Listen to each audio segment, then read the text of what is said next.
வணக்கம். ஜம் செய்திகளுக்காக நான் உங்கள் ஸ்னேகப்பிரியா. இந்திய நேரப்படி இரவு 8:30 மணி செய்திகள். முதலில் ஜம் தலைப்பு செய்திகளை காணலாம். டிஜிட்டல் இந்தியாவால் புதிய பொருளாதாரம் ஏற்பட்டு உள்ளது. ரோஜ்கார் மேளாவில் 61,000 பேருக்கு பணி நியமன ஆணைகள் வழங்கிய போது பிரதமர் நரேந்திர மோடி உரை. துணை மருத்துவ படிப்புகளுக்கு நீட் தேர்வை ரத்து செய்ய வேண்டும். பிரதமருக்கு எழுதிய கடிதத்தில் முதலமைச்சர் மு.க.ஸ்டாலின் வலியுறுத்தல்.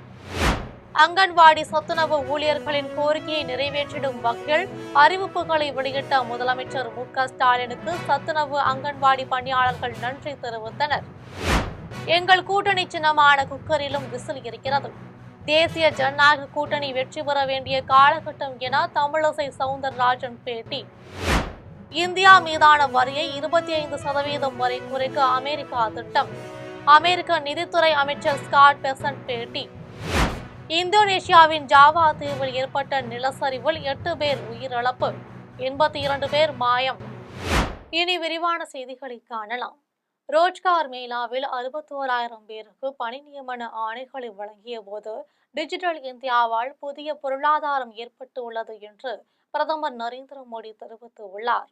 நாட்டில் மத்திய அரசின் அமைச்சகங்கள் துறைகளில் அனுமதிக்கப்பட்ட பணியிடங்கள் பணியில் இருக்கும் ஊழியர்களின் எண்ணிக்கை தொடர்பாக மேற்கொள்ளப்பட்ட ஆய்வின் அடிப்படையில் சிறப்பு பணி நியமனங்கள் மூலம் மத்திய அரசு துறைகளில் காலியாக உள்ள 10 லட்சம் காலி இடங்களை நிரப்பிட பிரதமர் நரேந்திர மோடி கடந்த 2022ஆம் ஆண்டு அதிகாரிகளுக்கு அறிவுறுத்தினார். இதனைத் தொடர்ந்து நாடு முழுவதும் இளைஞர்களுக்கு வேலைவாய்ப்பு வழங்க வகை செய்யும் வகையில் ரோஜ்கார் மேளா என்ற திட்டம் பிரதமர் நரேந்திர மோடியால் 2022ஆம் ஆண்டு அக்டோபர் மாதம் தொடங்கி வைக்கப்பட்டது. அதன்படி புதிதாக தேர்ந்தெடுக்கப்பட்டவர்கள் அரசின் அஞ்சல் துறை, இந்திய தணிக்கை மற்றும் கணக்குத்துறை, அணு ஆற்றல் துறை, வருவாய், உயர்கல்வி, பாதுகாப்பு, சுகாதாரம் மற்றும் குடும்ப நலம் உள்ளிட்ட பல்வேறு அமைச்சகங்கள் மற்றும் பல துறைகளில் பணிக்கு அமர்த்தப்படுகின்றனர். ஒவ்வொரு மாதமும் ரோஜ்கார் மேளா திட்டத்தின் கீழ் ஆயிரக்கணக்கான இளைஞர்களுக்கு நாடு முழுவதும் பணி நியமன கடிதங்கள் வழங்கப்பட்டு வருகின்றன. இந்நிலையில் டெல்லியில் இன்று நடந்த ரோஜ்கார் மேளா நிகழ்ச்சியில் கீழ் பிரதமர் நரேந்திர மோடி 61,000 பேருக்கு பணி நியமன ஆணைகளை வழங்கி வாழ்த்து தெரிவித்தார். அப்போது 21 லட்சம் இளைஞர்கள் பணியாற்றக்கூடிய வகையில் 2 லட்சம் பதிவு செய்யப்பட்ட ஸ்டார்ட் அப் நிறுவனங்கள் உள்ளன என்றும், டிஜிட்டல் இந்தியாவால் புதிய பொருளாதாரம் ஏற்பட்டு உள்ளது என்றும், நாடு முழுவதும் பல்வேறு மாநிலங்களில் 40க்கும் மேற்பட்ட இடங்களில் ரோஜ்கார் மேளா நிகழ்ச்சி நடத்தப்பட்டு உள்ளது என்றும் பிரதமர் நரேந்திர மோடி தெரிவித்துள்ளார். துணை மருத்துவ படிப்புகளுக்கு நீட் தேர்வை கட்டாயமாக்கி தேசிய துணை மருத்துவம் மற்றும் சுகாதார பணிகள் ஆணையம் அறிவித்துள்ளதை கைவிட வலியுறுத்தி பிரதமர் நரேந்திர மோடிக்கு முதலமைச்சர் மு.க.ஸ்டாலின் கடிதம் எழுதியுள்ளார். பிரதமர் நரேந்திர மோடிக்கு முதலமைச்சர் மு.க.ஸ்டாலின் கடிதம் ஒன்றை எழுதியுள்ளார். அதில் தேசிய துணை மருத்துவம் மற்றும் சுகாதார பணிகள் ஆணையம் வரவிருக்கும் கல்வியாண்டு முதல் இளங்கலை பிசியோதெரபி மற்றும் இளங்கலை ஆக்குபேஷனல் தெரபி ஆகிய 2 பட்டப்படிப்புகளில் சேருவதற்கு தேசிய தகுதி மற்றும் நுழைவுத் தேர்வில் பங்கேற்பதை கட்டாயமாக்கியுள்ளது என்றும், அவசரமான மற்றும் தன்னிச்சையான முடிவினால் பல்வேறு பாதிப்புகள் ஏற்படும் என்பதால் அதனை உடனடியாக திரும்ப பெறப்பட வேண்டும் என்றும், இளநிலை மருத்துவ படிப்பு சேர்க்கைக்கான நீட் தேர்வை தமிழ்நாடு தொடர்ந்து உறுதியாக எதிர்த்து வருகிறது என்றும், மற்ற துணை மருத்துவ படிப்புகளுக்கும் நீட் தேர்வு கட்டாயமாக்கப்படும் அபாயமும் உள்ளது என்றும், துரதிருஷ்டவசமாக தமிழ்நாட்டின் அச்சங்கள் இன்று உண்மையாகிவிட்டன எனவும், எதிர்காலத்தில் அனைத்து துணை மருத்துவ படிப்புகளுக்கும் நீட் தேர்வை கட்டாயமாக்கும் ஒரு பெரிய திட்டத்தின் முதல் படியாக 2 படிப்புகளுக்கு நீட் தேர்வு பரிந்துரைக்கப்படுவதாக ஒன்றிய சுகாதார அமைச்சகத்தின் சமீபத்திய தகவல்களில் இருந்து தெளிவாக தெரிகிறது என்றும் முதலமைச்சர் மு.க.ஸ்டாலின் குறிப்பிட்டுள்ளார். மேலும் துணை மருத்துவ படிப்புகளுக்கு நீட் தேர்வை கட்டாயமாக்கி தேசிய துணை மருத்துவ மற்றும் சுகாதார பணி ஆணையம் அறிவித்துள்ளதை கைவிட வேண்டும் என்று பிரதமருக்கு எழுதியுள்ள கடிதத்தில் முதலமைச்சர் மு.க.ஸ்டாலின் வலியுறுத்தியுள்ளார். அங்கன்வாடி மற்றும் சத்துணவு ஊழியர்களின் பல்வேறு கோரிக்கைகளை நிறைவேற்றிடும் வகையில் அறிவிப்புகளை வெளியிட்ட தமிழக முதலமைச்சர் மு.க.ஸ்டாலினுக்கு சத்துணவு அங்கன்வாடி பணியாளர்கள் நன்றி தெரிவித்தனர்.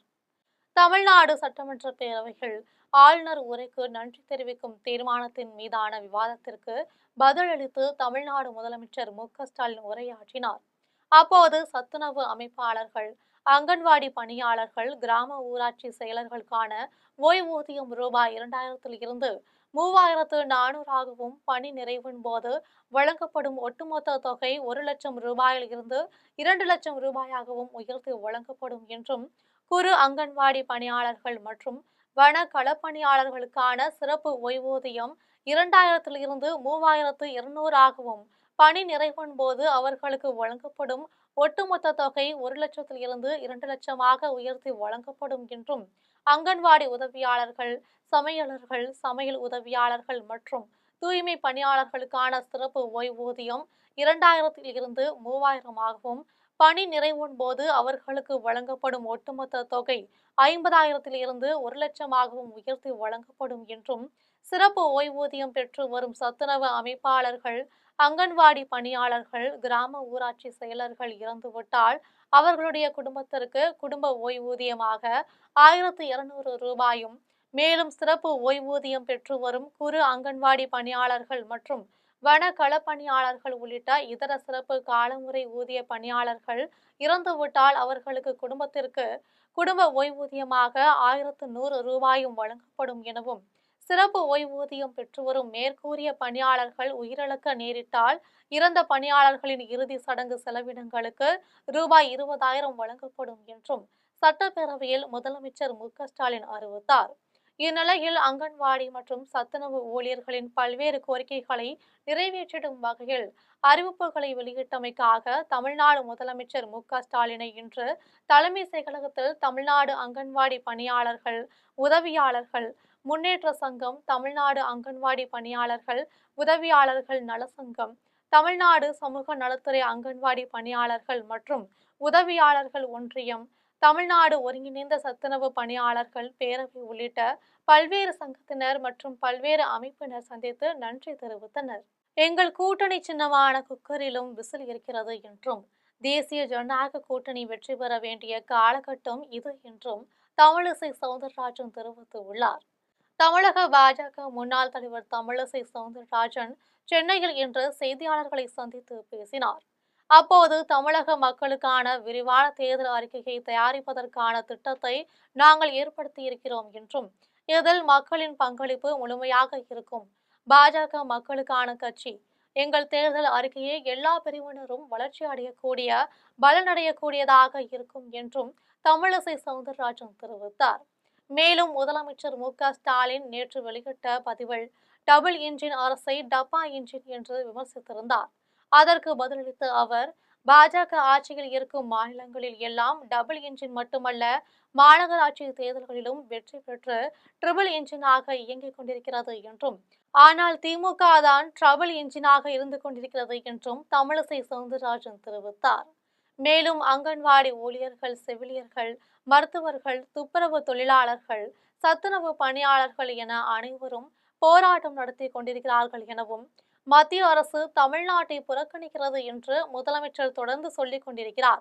ஆனால் நேற்று பிரதமர் நரேந்திர மோடி தமிழ்நாட்டிற்கு மத்திய அரசு கொடுத்த நிதி மற்றும் நிறைவேற்றிய திட்டங்களை எடுத்துரைத்தார் என்றும் தெரிவித்த அவர், தேசிய ஜனநாயக கூட்டணி வெற்றி பெற வேண்டிய காலகட்டம் இது எனவும், எங்கள் கூட்டணி சின்னமான குக்கரிலும் விசில் இருக்கிறது என்றும் தமிழக பாஜக முன்னாள் தலைவர் தமிழிசை சவுந்தரராஜன் தெரிவித்தார். ரஷ்ய எண்ணெய் வாங்குவதை இந்தியாவில் உள்ள சுத்திகரிப்பு நிலையங்கள் கணிசமாக குறைந்துள்ளன என்றும், இந்தியா மீதான வரியை 25% வரை குறைக்க அமெரிக்கா திட்டமிட்டு உள்ளதாகவும் அமெரிக்க நிதித்துறை அமைச்சர் ஸ்காட் பெசன்ட் தெரிவித்துள்ளார்.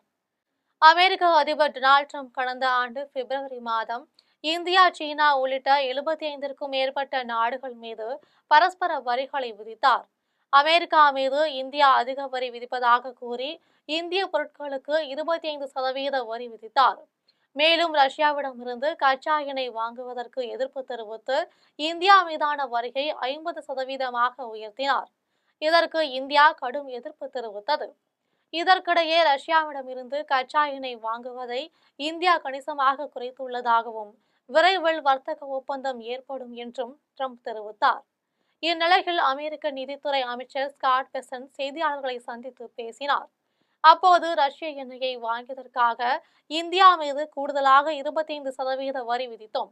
தற்போது ரஷ்ய எண்ணெய் வாங்குவதை இந்தியாவில் உள்ள சுத்திகரிப்பு நிலையங்கள் கணிசமாக குறைத்துள்ளன என்றும், இந்திய சுத்திகரிப்பு நிலையங்களின் ரஷ்ய எண்ணெய் கொள்முதல் சரிந்துவிட்டதற்கு இது ஒரு வெற்றியாகும் என்றும், இந்தியா மீதான வரிகள் இன்னும் அமலில் உள்ளன எனவும், அவற்றை நீக்குவதற்கு ஒரு வழி இருப்பதாக நான் நினைக்கிறேன் என்றும் தெரிவித்த அவர், இந்தியாவில் இருந்து இறக்குமதி செய்யப்படும் பொருட்களுக்கான தற்போதைய 50% வரி 25% குறைக்கப்படலாம் என்றும் ஸ்காட் பெசன் சூசகமாக தெரிவித்துள்ளார். இந்தோனேஷியாவின் ஜாவா தீவில் பெய்து வரும் தொடர் கனமழையில் வெள்ளத்தால் ஏற்பட்ட நிலச்சரிவில் 8 பேர் உயிரிழந்து 82 பேர் மாயமாகிவிட்டனர். இந்தோனேஷியாவின் தீவுகளில் ஒன்றான ஜாவா தீவில் பெய்து வரும் கனமழையால் நிலச்சரிவு ஏற்பட்டது. இதில் மேற்கு ஜாவா மாகாணத்தின் மேற்கு பாண்டுங் மாவட்டத்தில் உள்ள பசிர்லாங்கு கிராமத்தில் தொடர் கனமழையால் ஆறுகளில் வெள்ளப்பெருக்கு ஏற்பட்டது. வெள்ளப்பெருக்கில் 8 பேர் உயிரிழந்து 82 பேரை காணவில்லை. இது குறித்து தகவல் அறிந்த தேசிய பேரிடர் மேலாண் கழகத்தின் மீட்புக் குழுவினர் தேடுதல் பணியில் ஈடுபட்டு உள்ளனர். கடந்த டிசம்பரில் பெருவெள்ளம் மற்றும் நிலச்சரிவுகளில் தாக்கியதில் சுமத்ரா தீவில் 1200 பேர் உயிரிழந்தனர். 7000க்கும் மேற்பட்டோர் காயமடைந்தனர். திருவள்ளூரில் ரூபாய் 30 கோடி மதிப்பீட்டில் புறவழி சாலை அமைக்கும் பணிகளை நெடுஞ்சாலைத்துறை அமைச்சர் ஏவ வேலு தொடங்கி வைத்தார். திருப்பதி, ரேணிகுண்டா, திருத்தணி வழிகளை இணைக்கும் நெடுஞ்சாலைகள் மற்றும் சிறு துறைமுகங்கள் துறை சார்பில் ரூபாய் 30 கோடி மதிப்பீட்டில் திருவள்ளூர் நகருக்கு புறவழி சாலை அமைக்கும் பணிகளை பொதுப்பணிகள், நெடுஞ்சாலைகள் மற்றும் சிறு துறைமுகங்கள் துறை அமைச்சர் ஏவ வேலு, சிறுபான்மையினர் நலன் மற்றும் வெளிநாடு வாழ் தமிழர் நலத்துறை அமைச்சர் சாமு நாசர் ஆகியோர் அடிக்கல் நாட்டி வைத்து பணிகளை துவக்கி வைத்தனர். அதனைத் தொடர்ந்து நிகழ்ச்சிகள் அமைச்சர் ஏவ வேலு பேசினார். அப்போது திருவள்ளூர் பகுதிக்கு புறவழி சாலை அமைத்து தரக்கோரி திருவள்ளூர் சட்டமன்ற உறுப்பினர் வி.ஜி. ராஜேந்திரன் ஒவ்வொரு முறையும் தமிழக முதலமைச்சர் மு.க.ஸ்டாலினை சந்திக்கும் போதெல்லாம் திருவள்ளூர் பகுதிக்கு புறவழி சாலையை விரைவாக அமைத்து தரக்கோரி கேட்டுக்கொண்டார் என்றும், அதன் அடிப்படையில் அதற்காக தமிழக முதலமைச்சர் மு.க.ஸ்டாலின் ரூபாய் 30 கோடி ஒதுக்கியுள்ள நிலையில் அதன் பணிகளை இன்று தொடங்கி வைத்துள்ளதாக அமைச்சர் ஏவ வேலு தெரிவித்தார். மேலும் ஒரு மாவட்டம் மக்களுக்கு நன்மையான முறையில் அமைய வேண்டும் என்றால் அது மாவட்ட ஆட்சியர் கையில் உள்ளதாகவும், அந்த வேலையை திருவள்ளூர் மாவட்ட ஆட்சியர் பிரதாப் சிறப்பான முறையில் செய்து வருவதாக பெருமிதம் தெரிவித்தார். நிகழ்ச்சியில் நெடுஞ்சாலைத்துறை அரசு செயலாளர் செல்வராஜ், திருவள்ளூர் மாவட்ட ஆட்சியர் பிரதாப், திருவள்ளூர் சட்டமன்ற உறுப்பினர் வி.ஜி. ராஜேந்திரன், பூவிருந்தவள்ளி சட்டமன்ற உறுப்பினர் கிருஷ்ணசாமி, திருத்தணி சட்டமன்ற உறுப்பினர் சந்திரன் மற்றும் துறை சார்ந்த உயர் அலுவலர்கள் பலர் கலந்து கொண்டனர். காசுக்காகவும் சீட்டுக்காகவும் தான் கூட்டணி பேரங்கள் நடைபெறுகிறது என்றும், என்னுடைய ஒத்த கருத்துடைய கட்சிகள் ஏதும் இல்லாததால் நான் தனித்து போட்டியிடுகிறேன் என்றும் நாம் தமிழர் கட்சியின் தலைமை ஒருங்கிணைப்பாளர் சீமான் தெரிவித்துள்ளார். சென்னை தாம்பரம் அடுத்த சேலையூர் பகுதியில் உள்ள தனியார் திருமண மண்டபத்தில் நாம் தமிழர் கட்சியின் கலந்தாய்வு கூட்டம் நடைபெற்றது. கூட்டத்தில் நாம் தமிழர் கட்சியின் தலைமை ஒருங்கிணைப்பாளர் சீமான் மற்றும் கட்சியின் கொள்கை பரப்பு செயலாளர்கள், சமூக ஊடக தொழில்நுட்ப பிரிவு உறுப்பினர்கள் பங்கேற்றனர். கூட்டத்தில் வரும் சட்டமன்ற தேர்தலில் நாம் தமிழர் கட்சியின் கொள்கைகள், கோட்பாடுகளை பொதுமக்களிடம் எப்படி சேர்க்க வேண்டும், பிற கட்சிகளின் குறைபாடுகளை சமூக வலைதளங்கள் மூலம் எப்படி எடுத்துரைக்க வேண்டும் என உறுப்பினர்களிடையே கலந்துரையாடப்பட்டது. நிகழ்ச்சியை தொடர்ந்து நாம் தமிழர் சீமான் செய்தியாளர்களை சந்தித்து பேசினார். அப்போது மதுராந்தகத்தில் நடைபெற்ற பிரச்சார கூட்டத்தில் ஆட்சி மாற்றம் ஏற்படும் என்று அதிமுக பொதுச் செயலாளர் பேசியது குறித்து செய்தியாளர்கள் எழுப்பிய கேள்விக்கு பதிலளித்த சீமான், ஆட்சி மாற்றம் ஏற்பட்டால் என்ன நிகழப் போகிறது என்றும், உயிர் மாய்ப்பு, கொள்ளை, கற்பழிப்பு, லஞ்சம், ஊழல் இல்லாமல் இருக்குமா, மண் அள்ளுவது தடுக்கப்படுமா, மதுபான கடைகள் மூடப்படுமா, திமுகவிற்கும் அதிமுகவிற்கும் என்ன வேறுபாடு, காங்கிரசிற்கும் பாஜகவிற்கும் என்ன வேறுபாடு என அடுக்கடுக்கான கேள்விகளை சீமான் எழுப்பினார். மேலும் பேசிய அவர், ஆளை மாற்றி மாற்றி உட்கார வைப்பார்கள் எனவும், போன முறை எடப்பாடி, இந்த முறை மு.க.ஸ்டாலின், அடுத்த முறை மாற்றம் என்றால் யாரை உட்கார வைப்பீர்கள், ஆட்சி மாற்றம் என்பது ஆட்சி முறையில் மாற்றம் ஏற்படுமா என்றும், மழை வெள்ளத்தில் சிக்கி அவர்களுக்கு நிவாரணம் கொடுப்பது ஆட்சி அல்ல, மழை நீரில் சிக்கி தவிக்காமல் மக்களை காப்பாற்றுவதுதான் ஆட்சி என்றும், ஒரே கொள்கையில் இருக்கும் கட்சியினர் போட்டி போட்டுக் கொள்கிறார்கள் எனவும், என் கொள்கைக்கு யாரும் இந்தியாவிலேயோ உலகத்திலேயோ தமிழ்நாட்டிலேயோ போட்டிக்கு ஆள் இல்லை எனவும் என்னுடைய ஒத்த கருத்துடைய கட்சிகள் ஏதும் இல்லாததால் தனித்து போட்டியிடுகிறேன் என்றும் நாம் தமிழர் கட்சியின் தலைமை ஒருங்கிணைப்பாளர் சீமான் தெரிவித்துள்ளார். பேரணாம்பட்டு அருகே தோல் தொழிற்சாலையில் கேஸ் கசிந்த விபத்தில் 2 தொழிலாளர்கள் சிகிச்சை பலனின்றி உயிரிழந்த சம்பவம் குறித்து பேரணாம்பட்டு காவல்துறையினர் விசாரணை மேற்கொண்டனர்.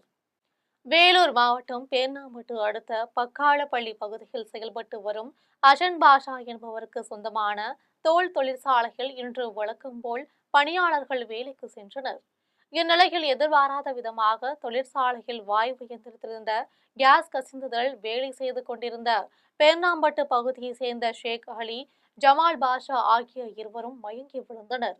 அவர்களை சக பணியாளர்கள் உடனடியாக மீட்டு ஆம்பூர் பகுதியில் உள்ள தனியார் மருத்துவமனையில் சிகிச்சைக்காக அனுமதித்தனர். இருப்பினும் சிகிச்சை பலனின்றி இருவரும் உயிரிழந்தனர். இதனையடுத்து இருவரின் உடல்களும் பிரேத பரிசோதனைக்காக பேர்ணாம்பட்டு அரசு மருத்துவமனைக்கு அனுப்பி வைக்கப்பட்டுள்ள நிலையில் விபத்து குறித்து பேர்ணாம்பட்டு காவல்துறையினர் விசாரணை மேற்கொண்டனர். தோல் தொழிற்சாலையில் கேஸ் கசிந்து மூச்சு திணறி தொழிலாளர்கள் இருவர் உயிரிழந்த சம்பவம் தொழிலாளர்களிடையே சோகத்தை ஏற்படுத்தியது. கோவையில் செயல்படும் ஸ்ரீராமகிருஷ்ணா கலை அறிவியல் கல்லூரியில் நடைபெற்ற தனியார் வேலைவாய்ப்பு முகாமில் 500க்கும் மேற்பட்ட இளைஞர்களுக்கு வேலைவாய்ப்புகள் வழங்கப்பட்டது. கோயம்புத்தூர் நவ இந்தியா ஸ்ரீராமகிருஷ்ணா கலை அறிவியல் கல்லூரியின் SNR கலையரங்கத்தில் தமிழ்நாடு திறன் மேம்பாட்டு கழகம், ரூட்ஸ் குழும நிறுவனங்கள் மற்றும் ஸ்ரீராமகிருஷ்ணா குழும நிறுவனங்கள் ஆகியவை இணைந்து தனியார் வேலைவாய்ப்பு முகாமை நடத்தியது. முகாமில் 70க்கும் மேற்பட்ட பெரு நிறுவனங்கள், பன்னாட்டு நிறுவனங்கள் பங்கேற்றன. முகாம் துவக்க விழாவில் பங்கேற்றவர்களை ஸ்ரீராமகிருஷ்ண பொறியியல் கல்லூரியின் பேராசிரியர் பிரவீன்குமார் வரவேற்றார். முகாமிற்கு SNR அறக்கட்டளையின் இணை நிர்வாக அறங்காவலர் நரேந்திரன் தலைமையேற்று பேசினார். முகாமில் கோயம்புத்தூர் மாவட்ட வேலைவாய்ப்பு மற்றும் தொழில் வழிகாட்டுதல் மையத்தின் துணை இயக்குநர் கருணாகரன், தமிழ்நாடு திறன் மேம்பாட்டு கழக நிரல் மேலாளர் கனிமொழி ஆகியோர் பங்கேற்று உரையாற்றினர். ரூட்ஸ் குழும நிறுவனங்களின் மனிதவள மேம்பாட்டுத்துறை இயக்குநர் சிந்தனை கவிஞர் கவிதாசன் பேசும்போது, மாணவர்கள் வெற்றி பெறுவதற்கு திறனும் மனநிலையும் அவசியம் எனவும், இதுபோன்ற வேலைவாய்ப்புகளை மாணவர்கள் முழுமையாக பயன்படுத்திக் கொள்ள வேண்டும் என வலியுறுத்தினார். முகாமில் 500க்கும் மேற்பட்ட இளைஞர்களுக்கு வேலைவாய்ப்புகள் வழங்கப்பட்டது. கச்சத்தீவை மீட்க வேண்டும் என வலியுறுத்தி இந்து திராவிட மக்கள் கட்சியினர், இந்து திருக்கோவில் கூட்டமைப்பினர் குரோம்பேட்டை தபால் நிலையத்தில் பிரதமர் நரேந்திர மோடிக்கு மனு அளிக்கும் போராட்டத்தில் ஈடுபட்டனர். சென்னை அடுத்த குரோம்பேட்டை தபால் நிலைய அலுவலகத்தில் இந்து திராவிட மக்கள் கட்சி மற்றும் இந்து திருக்கோவில் கூட்டமைப்பு சார்பில் தேசிய தலைவரும் கட்சியின் நிறுவனருமான டாக்டர் ரமேஷ் பாபுஜி தலைமையில் கச்சத்தீவை மீட்க வேண்டும், மீனவர்களின் வாழ்வாதாரத்தை காத்திட வேண்டும் என மத்திய அரசை வலியுறுத்தி பாரத பிரதமருக்கு தபால் அனுப்பும் போராட்டம் நடைபெற்றது. போராட்டத்தில் இந்து திராவிட மக்கள் கட்சியின் நிர்வாகிகள், இந்து திருக்கோயில் கூட்டமைப்பின் நிர்வாகிகள் என ஏராளமானோர் கலந்து கொண்டனர். போராட்டத்தை தொடர்ந்து தேசிய தலைவர் டாக்டர் ரமேஷ் பாபு செய்தியாளர்களை சந்தித்து பேசினார். அப்போது சுதந்திர மூச்சு சுவாசித்த குடியரசு நாளில் கச்சத்தீவை மீட்க வேண்டும் என வலியுறுத்தி பாரத பிரதமருக்கு தபால் மூலமாக மனு அளித்துள்ளோம் என்று தெரிவித்தார். திருவள்ளூர் மாவட்டம் வேப்பம்பட்டு பெருமாள்பட்டு இடையே ரூபாய் 44 கோடியே 55 லட்சம் மதிப்பீட்டில் கட்டப்பட்டுள்ள ரயில்வே மேம்பாலத்தை பொதுப்பணித்துறை அமைச்சர் வேலு ரிப்பன் வெட்டி திறந்து வைத்தார். திருவள்ளூர் மாவட்டம் வேப்பம்பட்டு பெருமாள்பட்டு இடையே ரூபாய் 44 கோடியே 55 லட்சம் மதிப்பீட்டில் 748 மீட்டர் தூரத்திற்கு இருவழித்தடத்தில் ரயில்வே மேம்பாலம் அமைக்கும் பணி கடந்த 2011ஆம் ஆண்டு தொடங்கப்பட்டது. இந்நிலையில் 14 ஆண்டுகளுக்கு பிறகு ரயில்வே மேம்பாலத்தின் பணிகள் நிறைவு பெற்றது. இதனை அடுத்து நடைபெற்ற ரயில்வே மேம்பாலத்தின் திறப்பு விழாவில் பொதுப்பணிகள், நெடுஞ்சாலைகள் மற்றும் சிறு துறைமுகங்கள் துறை அமைச்சர் வேலு, சிறுபான்மையினர் நலன் மற்றும் வெளிநாடு வாழ் தமிழர் நலத்துறை அமைச்சர் சாமு நாசர், மாவட்ட ஆட்சியர் பிரதாப் ஆகியோர் பங்கேற்று ரிப்பன் வெட்டி மக்கள் பயன்பாட்டுக்காக திறந்து வைத்தனர். இந்த பாலம் வேப்பம்பட்டு, பெருமாள்பட்டு உள்ளிட்ட கிராமங்களை இணைக்கின்றன. இதன் மூலம் 2 லட்சத்திற்கும் மேற்பட்ட பொதுமக்கள் பயன்பெற உள்ளனர். CBI மற்றும் வருமான வரித்துறை கடுமையாக வேலை பார்த்ததன் மூலம் இன்று ஒரே மேடையில் பல கட்சி தலைவர்களை நரேந்திர மோடி அமர வைத்துள்ளதாக விருதுநகரில் நாடாளுமன்ற உறுப்பினர் மாணிக்கம் தாக்கூர் விமர்சித்து உள்ளார். விருதுநகர் அடுத்த சிவஞானபுரத்தில் 100 நாள் வேலை திட்டத்தை ரத்து செய்த மத்திய அரசை கண்டித்து காங்கிரஸ் கட்சி சார்பில் கிழக்கு மாவட்ட தலைவர் கிருஷ்ணமூர்த்தி தலைமையில் தர்ணா போராட்டம் நடைபெற்றது. போராட்டத்தில் பங்கேற்ற பின்னர் விருதுநகர் நாடாளுமன்ற உறுப்பினர் மாணிக்கம் தாக்கூர் செய்தியாளர்களை சந்தித்து பேசினார். அப்போது தேர்தல் வந்தால்தான் தமிழகத்திற்கு நரேந்திர மோடி வருவார், தமிழகத்திற்கு அவர் தொடர்ந்து துரோகம் செய்கிறார் என்றும் 2019 அடிக்கல் நாட்டப்பட்ட எய்ம்ஸ் மருத்துவமனை இன்று வரை முடிக்கப்படவில்லை என்றும், மதுரைக்கும் கோவைக்கும் வரவேண்டிய மெட்ரோ ரயில் வரவில்லை என்றும், ஓசூர் விமான நிலையம், மதுரைக்கான விமான நிலைய விரிவாக்கம் வரவில்லை எனவும், 100 நாள் வேலை உறுதி சட்டம் நிறுத்தப்பட்டதால் 13 கோடி பேரின் வயிற்றில் நரேந்திர மோடி அடித்துவிட்டார் என்றும் நாடாளுமன்ற உறுப்பினர் மாணிக்கம் தாக்கூர் தெரிவித்துள்ளார். வாழப்பாடி அடுத்த பேளூரில் நலம் காக்கும் ஸ்டாலின் பல்நோக்கு சிறப்பு மருத்துவ முகாம் நடைபெற்றது. சேலம் மாவட்டம் வாழப்பாடி அடுத்த பேளூர் அரசு பெண்கள் மேல்நிலைப் பள்ளியில் மருத்துவர் பொன்னம்பலம் ஏற்பாட்டில் நலம் காக்கும் ஸ்டாலின் பல்நோக்கு சிறப்பு மருத்துவ முகாம் நடைபெற்றது.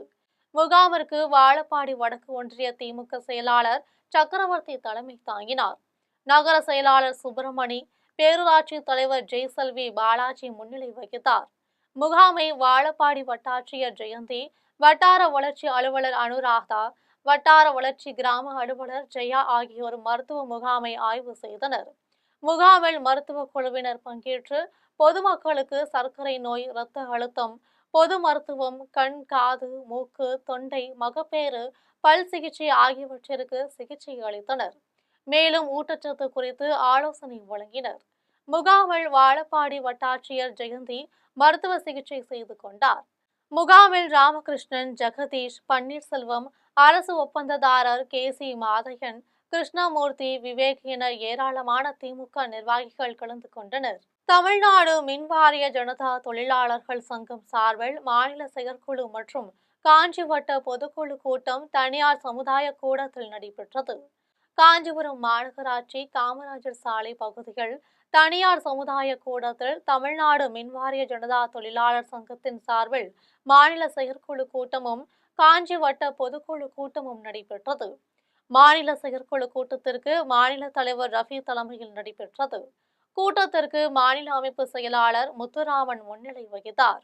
மாநில துணைத் தலைவர் சுதர்சனம் அனைவரையும் வரவேற்று பேசினார். கூட்டத்தில் சிறப்பு விருந்தினர்களாக கலந்து கொண்ட மாநில பொதுச் செயலாளர் மாரி பொது அறிக்கையையும், மாநில பொருளாளர் ஜேம்ஸ் கென்னடி ஆண்டு அறிக்கையையும் வாசித்தனர். இதேபோன்று காஞ்சிவட்ட பொதுக்குழு கூட்டம் வட்ட தலைவர் மாய வினோதன் தலைமையில் நடைபெற்றது. வட்ட துணைத் தலைவர் பாபு வரவேற்பில், வட்ட செயலாளர் வெங்கடேசன் ஆண்டு அறிக்கையையும், வட்ட பொருளாளர் சுந்தரவடிவேல் வரவு செலவு அறிக்கையையும் வாசித்தனர். கூட்டத்தில் மாநில துணை பொதுச் செயலாளர் சசாங்கன் தீர்மானங்கள் குறித்து வாசித்தார். அதில் பொதுமக்களுக்கு சிறந்த சேவையை மீண்டும் வழங்குவதற்காக அனைத்து ஆரம்ப நிலை பணியிடங்களையும் உடனடியாக நிரப்ப வேண்டும், அனைத்து பணியாளர்கள் மற்றும் அதிகாரிகளுக்கான ஊதிய உயர்வினை உடனடியாக அமல்படுத்த வேண்டும், ஸ்மார்ட் மீட்டர் பொருத்துதலை தனியாருக்கு வழங்குவதை வாபஸ் பெற வேண்டும், இதனால் பொதுமக்களுக்கு ஏற்படும் இடையூறுகளை தவிர்க்க வேண்டும், இறப்பு ஓய்வு நலத்தொகையை அரசு 20 லட்சத்திலிருந்து 25 லட்சமாக உயர்த்தி வழங்க வேண்டும், குடும்ப பாதுகாப்பு நீதி தொகையை 3 லட்சத்திலிருந்து 5 லட்சமாக உயர்த்த வேண்டும், தொழிலாளர்களுக்கு எதிரான வாரிய ஆணை எண் 2 உடனடியாக ரத்து செய்ய வேண்டும் என்பன உள்ளிட்ட பல்வேறு தீர்மானங்கள் நிறைவேற்றப்பட்டன. கூட்டத்தில் மாநில துணைத் தலைவர் லோகேஸ்வரன், மாநில இணை செயலாளர் ஜனார்த்தனன், மகாலிங்கம், மாநில மண்டல பொறுப்பாளர் அழகு முருகன் உள்ளிட்ட தமிழ்நாடு மின்வாரிய ஜனதா தொழிலாளர்கள் சங்க நிர்வாகிகள், உறுப்பினர்கள் என 500க்கும் மேற்பட்டோர் கலந்து கொண்டனர். கூட்டத்தின் இறுதியில் மாநில துணைத் தலைவர் வரதராஜன் தெரிவித்தார். குடியாத்தத்தில் உள்ள அபிராமி மகளிர் கல்லூரியில் நடைபெற்ற 4ஆம் ஆண்டு பட்டமளிப்பு விழாவில் திருவள்ளுவர் பல்கலைக்கழகத்தின் பதிவாளர் செந்தில்வேல் முருகன் பங்கேற்று மாணவிகளுக்கு பட்டங்களை வழங்கினார். வேலூர் மாவட்டம் குடியாத்தத்தில் செயல்படும் அபிராமி மகளிர் கல்லூரி வளாகத்தில் கல்லூரியின் 4ஆம் ஆண்டு பட்டமளிப்பு விழா நடைபெற்றது. விழாவிற்கு கல்லூரி தலைவர் ஜோதிராம், ஜோதிகுமார் ஆகியோர் தலைமை தாங்கினர். விழாவில் சிறப்பு அழைப்பாளராக வேலூர் திருவள்ளுவர் பல்கலைக்கழக பதிவாளர் செந்தில்வேல் முருகன், பல்கலைக்கழக பதிவாளர் பாபு ஜனார்த்தனம் ஆகியோர் கலந்து கொண்டு சிறப்புரையாற்றினர். அப்போது மாணவிகளின் எதிர்காலமே கல்விதான் எனவும், வாழ்வின் உயரத்தை எட்டவே கல்வி அவசியம் எனவும், படிக்கும் மாணவிகள் செல்போன் மூலம் அறிவை வளர்க்க மட்டுமே அழிவை நோக்கி செல்ல அல்ல என்றும், ஆகவே மாணவிகள் சரியான முறையில் இலக்கை நோக்கி செல்ல வேண்டும் என்றும் தெரிவித்தனர். அதன் பின்னர் 656 மாணவிகளுக்கு பட்டங்களை அளித்தனர்.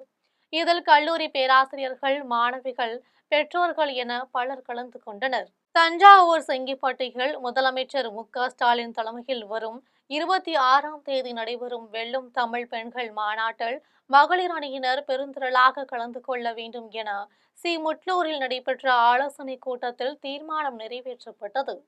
வேளாண்மை மற்றும் உழவர் நலத்துறை அமைச்சரும் கடலூர் கிழக்கு மாவட்ட திமுக செயலாளருமான எம்.ஆர்.கே. பன்னீர்செல்வம் அறிவுறுத்தலின் பெயரிலும், கடலூர் கிழக்கு மாவட்ட திமுக பொருளாளர் எம்.ஆர்.கே.பி. கதிரவன் வழிகாட்டுதலின்படியும் கடலூர் மாவட்டம் முட்லூரில் தனியார் மண்டபம் ஒன்றில் பரங்கிப்பேட்டை மேற்கு ஒன்றிய திமுக சார்பில் ஆலோசனைக் கூட்டம் நடைபெற்றது.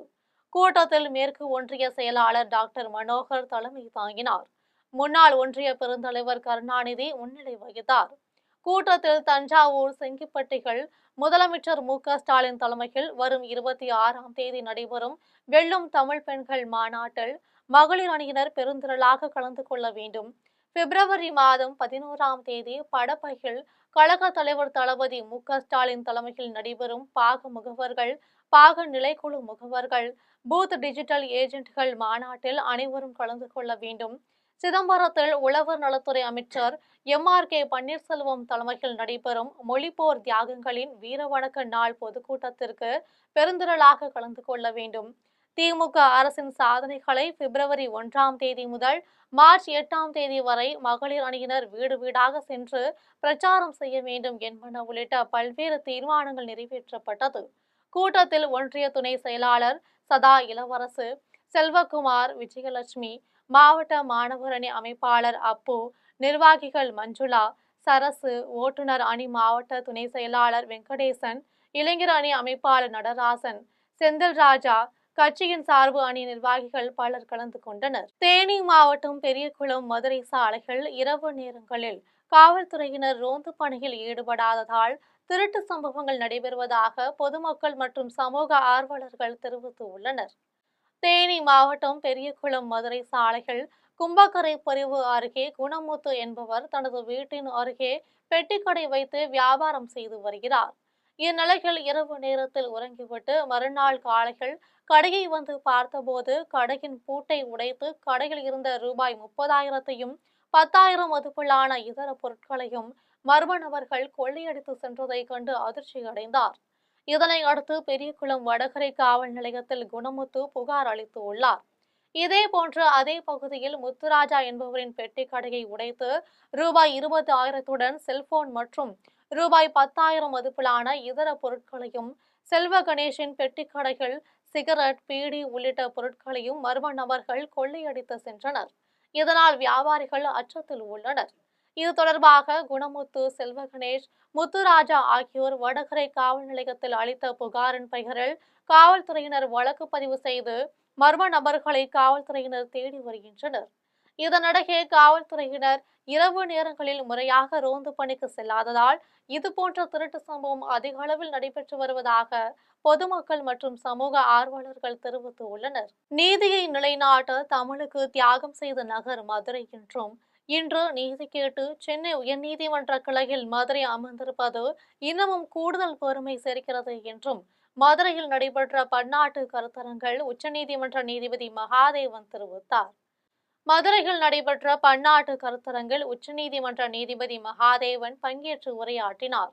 அப்போது மதுரையை பெருமைப்படுத்தும் விதமாக பாண்டியர், சோழர், மீண்டும் பாண்டியர், முகமதியர், நாயக்கர் என பலரது ஆட்சியின் கீழ் மதுரை நகரம் இருந்தது என்றும், இந்நிலையில் மதுரை மாநகரத்தை பன்னாட்டு கருத்தரங்கிற்கு தேர்ந்தெடுக்கப்பட்டிருப்பது மிகவும் பொருத்தமானது என்றும், நீதியை நிலைநாட்ட தமிழுக்கு தியாகம் செய்த நகர் மதுரை என்றும், இன்று நீதி கேட்டு சென்னை உயர்நீதிமன்ற கிளைகள் மதுரை அமர்ந்திருப்பது இன்னமும் கூடுதல் பெருமை சேர்க்கிறது என்றும் தெரிவித்தார். மேலும் பெருமைக்கு பெருமை சேர்க்கும் வகையில் கருத்தரங்கில் 30 வழக்கறிஞர்கள் பங்கேற்று தங்களின் கற்றறிந்த அனுபவத்தையும் மதுரையின் பெருமையையும் உரையாற்றியதை நாம் உணர்ந்திருக்கிறோம் என்றும், கற்றறிந்த பெரியவர்கள் நமக்காக சொல்லும் உரைகளை நாம் கற்கின்றோம். அந்த உரைகள் நமது அறிவின் கண்ணை திறக்கும் என்பதில் எல்லளவும் ஐயமில்லை என்றும் உச்சநீதிமன்ற நீதிபதி மகாதேவன் தெரிவித்தார். தூத்துக்குடியில் ஜனவரி 29ஆம் தேதி ஆனந்த சங்கமம் என்ற தலைப்பில் ரவிசங்கர் ஜி சத் சங்கமம் நிகழ்ச்சியை நடத்துகிறார் என்று வாழும் கலை அமைப்பின் நிர்வாகிகள் தெரிவித்தனர்.